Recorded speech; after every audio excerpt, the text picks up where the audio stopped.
Okay, schizophrenia is a major mental disorder most often characterized by functional impairment and by the presentation, persistence, and severity of symptoms. It is considered a brain disorder. Schizophrenia presents as a varied combination of positive symptoms in addition to realities such as delusions and hallucinations, as well as disorganized thinking, witnessed in disorganized speech mostly, of which two or more of these needs to be present for a month for it to get a diagnosis, according to the DSM. Abnormal motor and behavioral features are always present. There's as well as negative symptoms that take away from a functional experience. This is mainly in the form of social interactions, and it's a loss of functioning and emotional expression in particular, a bit of a flattening of the affect. Um, and that's also a part of the diagnosis, although the main symptoms are the first three, at least two of the first three.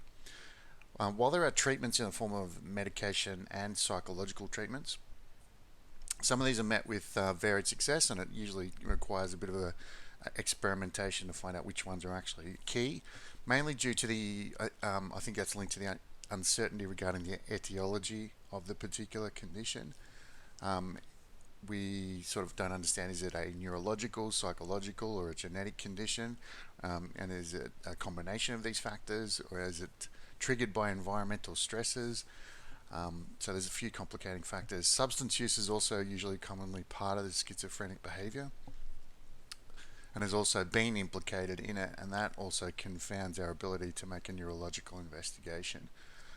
Neuroimaging studies provide compelling evidence of structural and functional changes, though, despite the uncertainty exactly what causes it, or whether or not the brain changes themselves lead to the illness, or vice versa. It's a matter of conjecture whether or not these abnormalities are neurodegenerative, neurodevelopmental, or an unfortunate mix of the two as a result of noxious events, so something that's basically led to it. There is an established progressive brain deterioration, though, and that's sort of interest to us now, that accompanies the presentation of the illness and the various symptoms that we've been talking about. It should be noted from the onset that there are no neurological tests used to specifically diagnose schizophrenia. One requirement early, though, is the need to determine whether any other neurological conditions might explain some of the symptoms. In which case we're going to use imaging, and that's our most important tool. Computerized tomography, CT scans, or structural magnetic resonance imaging scans, MRIs, may be used to look for signs of other conditions like epilepsy, brain tumors, encephalitis, other central nervous system infections or conditions in particular. While there are characteristic brain changes that we can see in schizophrenia, these are not traditionally used as a means of determining whether someone has the illness, and may not show up at all during any initial diagnosis, actually. Principally, since the main issue here is that we don't have any other healthy scans to compare it to usually. Usually, if you're presenting with an issue, the changes may have already been taking place, and we just don't have scans already that we can compare the slow progression of the disease and the toxicity and the effect that it seems to have on the brain in the long term. And that's going to be our main difficulty here. So, what are we actually looking for if we're going to be doing scans, though, over a long period of time to note that deterioration? Well, there's a couple of indications of what we might see initially, even if we get one snapshot scan. Some developmental signs have emerged in MRIs, including reduced development of the corpus callosum, hyperplasias and heterotopias, meaning that the respective lack of cellular mass, or there's a presence of gaps appearing, as well as something called a cavum septum pellucidum, which I found really interesting, which is the presence of a cave or slit-like space between the anterior horns of the left and right ventricles of the brain, which I've got in that image there. Something that's present in fetuses apparently, but usually closes up after further development, although we're noting it here. It has been linked with chronic traumatic encephalopathy as well. So dementia-like symptoms, memory issues in particular, which result from trauma, repeated blows to the head. These are found to varying degree, with only about 20% of cases or one or more of these appearing, of all the things that I've mentioned, not just the cavum septum pellucidum.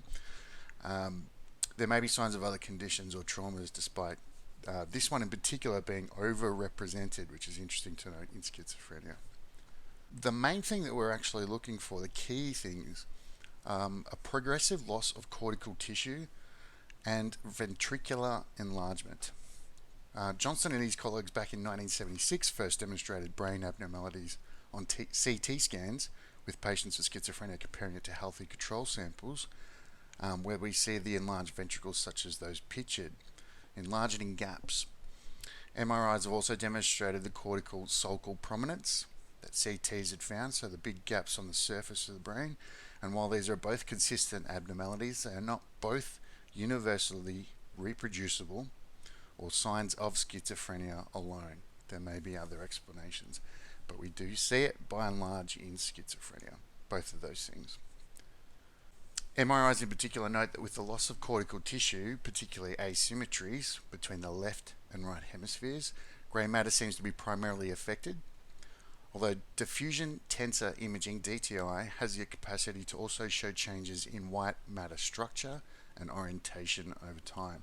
These volume changes appear to be in the thalamus, the striatum, or the caudate nucleus as it's known, and the cerebral cortex, all parts of the brain associated with motor and reward systems, decision making and motivation, which links some of the disease's more negative symptoms.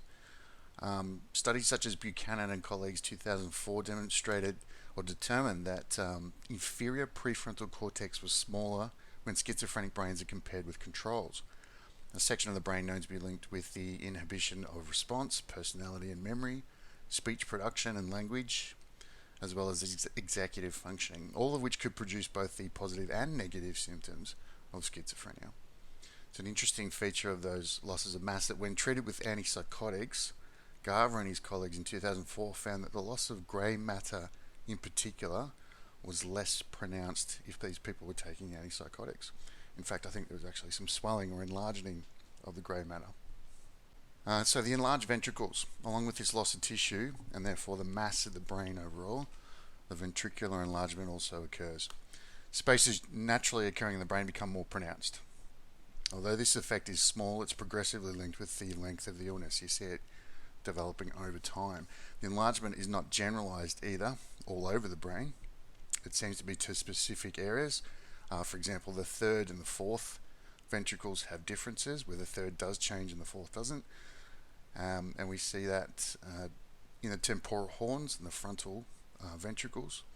Positive symptoms seem to be linked to the latter. So the temporal horns in particular, the more pronounced that becomes, the more pronounced these positive symptoms that we get.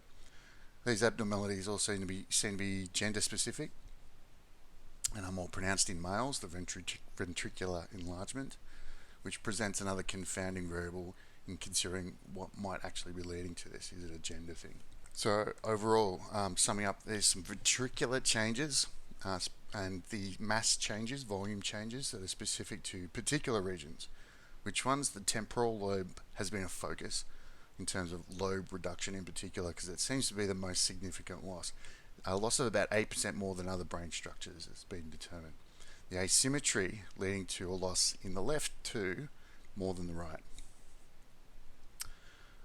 The frontal lobes have also shown decrements, though not to the same degree. And the loss seems particular to the prevalence of more negative symptoms, the more that the negative symptoms play a role, or the worse that they get.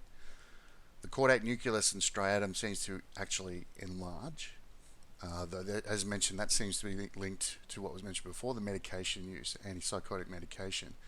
It's interesting to note here that the shifting of antipsychotics to the use of clozapine as a treatment for schizophrenia resulted in a volume decrease, or was an increase with antipsychotics and then a decrease again with clozapine.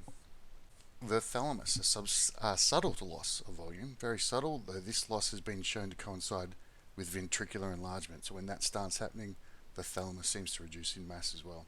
The corpus callosum demonstrates not only a loss of thickness, but also some displacement in certain sections. These findings are complicated by the fact that imaging is pretty bad with corpus callosum apparently, and we find that there's no consistency across studies. The cerebellum has become a recent focus. There are usually some suggestions of a reduction in volume, And those exhibiting early neurological soft signs, another thing that we look for when we're trying to diagnose schizophrenia, such as loss of coordination, difficulties in sequencing complex actions. You'll see that in particular the cerebellum loss. This has not been found to be the case in most imaging studies up until now, but before now there's not been a specific focus on the cerebellum, so there's no way to determine this compared to any other neurological changes that might be taking place or other reasons for those neurological changes. So overall, while it's known that there are changes in these areas which can be monitored, this is often after diagnosis, not during, and suffers from a lack of material tracking change before the illness appears, which would require great time and expense to track.